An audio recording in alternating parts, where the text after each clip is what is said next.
detpi along Republic Day arani ketalon pona sonsi karbiang long hempi Diphu rong sopi Golf Boys Higher Secondary Pathua Klamalongta aliralon pen ingdeng trok sikebra trok apong Republic Day ketalon dun Republic Day pu komat kopia phansi kepulo India's Republic Day puloten national holiday kaliten national festival pusi ongdung aradatum chinichok India's Republic Day alam kachiniji aphan ke damtang pharokre sirkebra plikebra trok sipen pharokre sirkebra phokep aningkan an masapso ephichiroisina ke damtang pharokre sirkebra plikebra trok si aningkan 15th August arnike ok kelok mate British kechari arideng pen India ke jok anilo det kang team ke Mahatma Gandhi pena jok longlo bonta radet kusonlo kechari pon Lasi det kechari aron mate constitution kikim kerangji aphan Rajendra Prasad pena jok committee sengthulo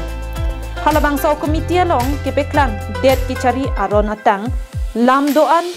lang clearsi Dr. Bhimrao Ambedkar final drafting chairman atu dengsi 26 November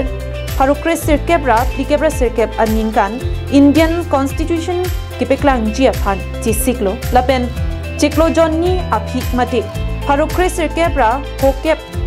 26 January anisi Indian Constitution final draft teklamlo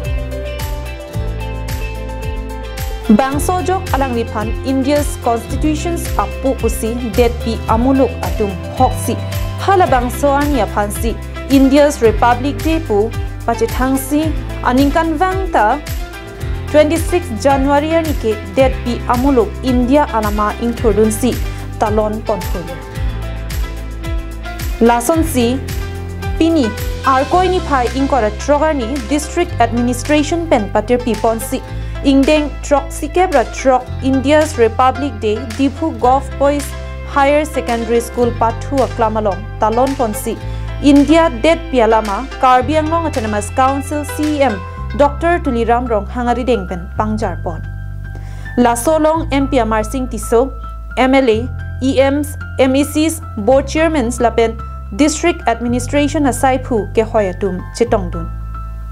Bangso Hut Pregjam School ke Charliao Somar NCC Anparta 20 BN CRPF Atum March Pass Kedam Peklangsi Misen Pen Ingdeng Trok Sikebra Trok Republic Day Ketalona Janek Pichun Pon News Report, Carbin Long Live.